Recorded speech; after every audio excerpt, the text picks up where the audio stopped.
what is the claim? Okay, the claim is that Muhammad, peace and blessing be upon him, is a messenger of God. Yeah. What is the counterclaim? God doesn't exist, so he can't be a messenger of God. First thing.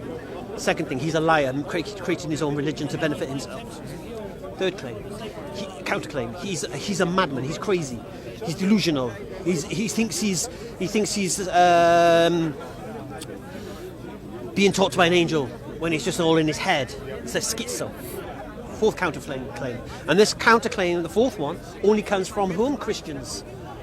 It was Satan. It was, the father of lies, imitated an angel, pretended to be an angel, and Muhammad fell for it. And okay. So you have a claim he's a messenger of God, and the counterclaims are what? He's a liar, he's a madman who is deceived, or there is no God, and he can't be a messenger of God, which would include liar or whatever. All right.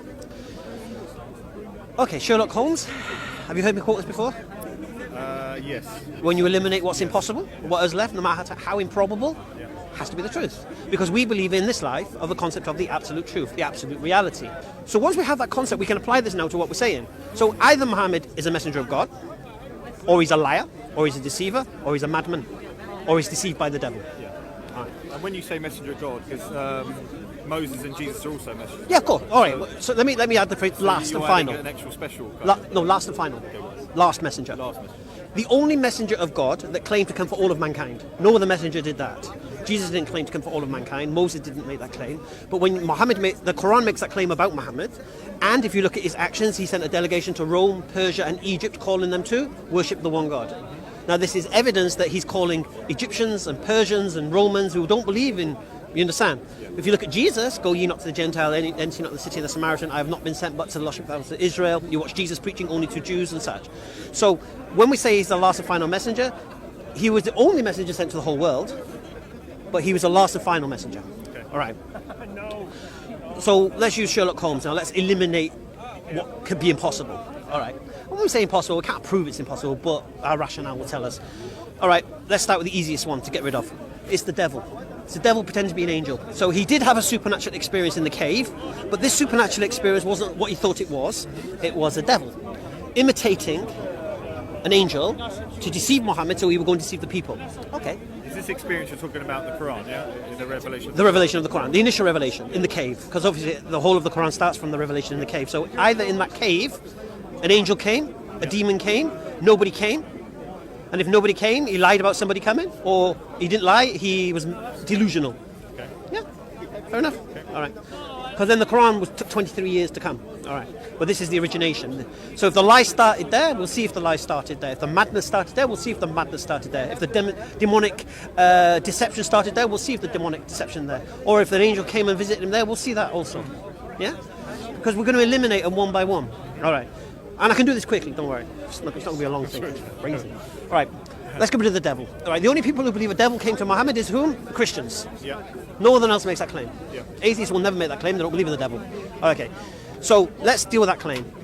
According to the Bible, according to what Christians believe in the Bible, when Jesus speaks, he says Satan cannot oppose himself. A house that is divided cannot stand. So Jesus, when he's accused of using a devil, pretending to exercise demons, when in fact it's a demon doing it, and he's accused of that by the Jews, Jesus clearly says Satan cannot oppose himself. Right? So according to Jesus'... I wasn't expecting you to use the Bible to back up your... No, because the Christians are making this argument, Yeah, you see. yeah. So I'm going to refute them with their book, isn't it? It's the easiest way to do it. So a Christian comes with that argument, and according to the Bible, Jesus cannot oppose himself. Yeah. The Quran opposes... Satan cannot oppose himself. The Quran opposes Satan, curses Satan, warns you of Satan, tells you to seek refuge from Satan. So... according to the teachings of Jesus in the Bible, Satan cannot be the author of the Quran because the Quran opposes Satan. Simple. Okay. So we can dismiss that. And it's only the Christians who will come with that, but they're so hypocritical with what they do anyway. And not that I'm saying this is true what the Bible says, but they believe the Bible's true. Therefore, this is their book. Why are you not adhering to what you... So if your claim is this, your own book refutes your claim, therefore please throw your claim away. Anyone else making a claim? No, right. Continue. Told you it's the easiest one to dismiss. Let's go with liar. Next one is Muhammad had no revelation in the cave. There's no such thing. What he did, he pretended that an angel came to him, and he came and told the people, an angel came to me and told me to do this and told you to stop worshipping idols and we should worship one God, and it's all a lie. Okay. All right. First thing we need to ask, why did people lie? What's the motive? Money and power? Okay. Let's look at, first of all, did Muhammad ﷺ have that motive? Yeah? Was he high up in a political... His uncles were the custodians of the Kaaba. So he could have motive. No. His uncles were the custodians of the Kaaba, meaning his family already had the power in Mecca. Okay. First thing. Second thing, he was married to the richest woman in Mecca. Okay. Yeah. So he's got money. He's got money, and he's already got the potential of status. Third thing. They also offered him. Yeah, I'll come to that. Yeah, and when he was calling to the one God and telling the people to stop worshipping these statues, the Quraysh, his uncles, said to his uncle who loved him, who was closest to him, who brought him up, said, look, go to your nephew, tell him we'll give him his weight in gold, mountain of gold, and any woman he wants to marry and status in the city, just stop telling the people to worship this one God. Yeah, basically. And when they came to him, he responded, if they were to give the moon, put my moon in the left hand and the sun in my right, I would never give up this call. So he was offered riches, he was offered fame, he was offered whatever he wanted to stop doing this.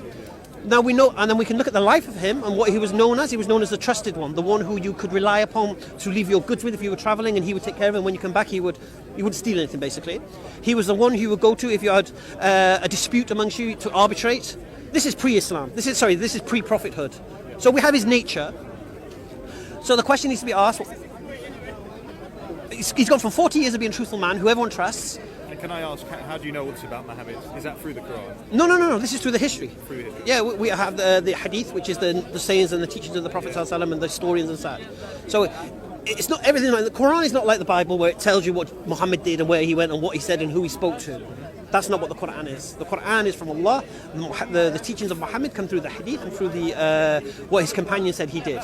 Very similar to the Bible, the New Testament, but the difference being is when we hear something that the Prophet did such and such a thing, we would ask, well, who said that? And this person said that, and this person said that, and this person said that. Okay. Were they reliable? Were they trustworthy? Were they there? Okay. The New Testament, we don't have that. We don't have that chain. We don't know who started it. Yeah. So we can't even verify whether the person telling you that thing is actually telling you the truth. We can't even verify whether they were there. So how, if they were, we don't know how to say they were there, and we don't know if they were truthful. How do we know what they're saying is the truth? So we have this system. Okay. So going back. So and when the Quraysh, when they heard this Quran being recited, they sent their best poets to investigate where's he getting these words from, because we know this man, he's illiterate.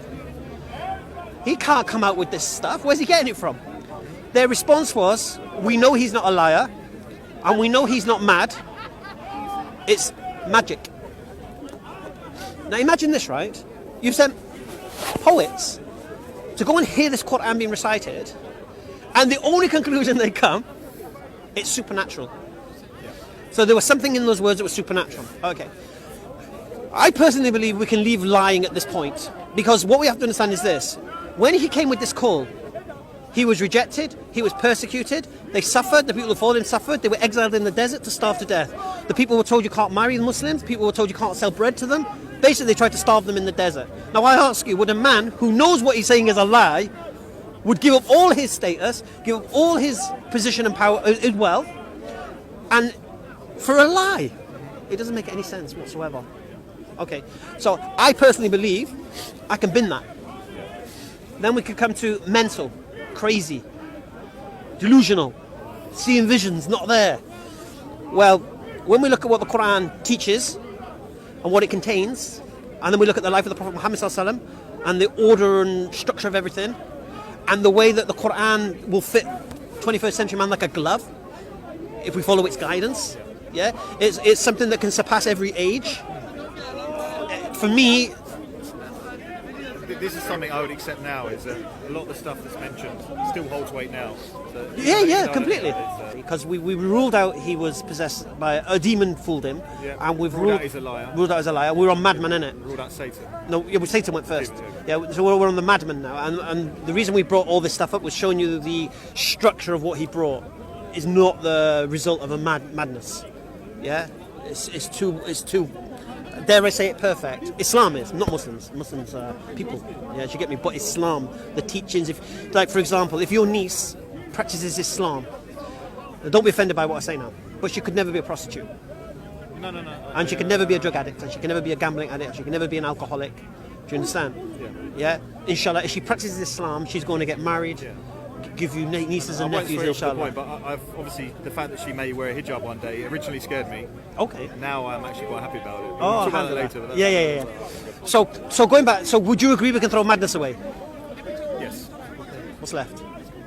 And there's also When they a told the reason. truth. No, we did that. There's What's also the- a reason about madness is that a madman will say things that he believes to be true because he's mad. He can't differentiate between what is true and what is not true. And the message doesn't last for 14 centuries and spread amongst the most intellectual circles of society today.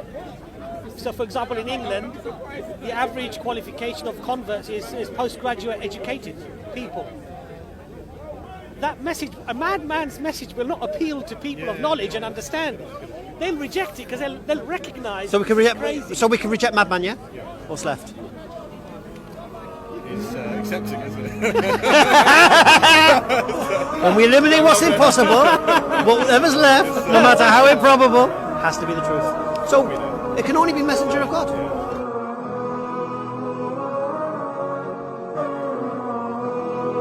So raise your right finger and repeat after me. Yeah. I'll do it slowly. Yeah. Ashhadu أشهد an la أن لا ilaha إله illallah إلا الله wa ashhadu وأشهد anna أن Muhammadan محمدا Rasulullah. رسول الله. Right. So in English, you say, "I bear witness I bear witness that none has the right to be worshipped that none has the right to be worshipped but Allah, but Allah. and I bear witness, Sorry. and I bear witness And I bear witness that Muhammad that Muhammad is the last and final messenger." is the last and final messenger. Allahu Akbar. MashaAllah. You are a Muslim. Congratulations.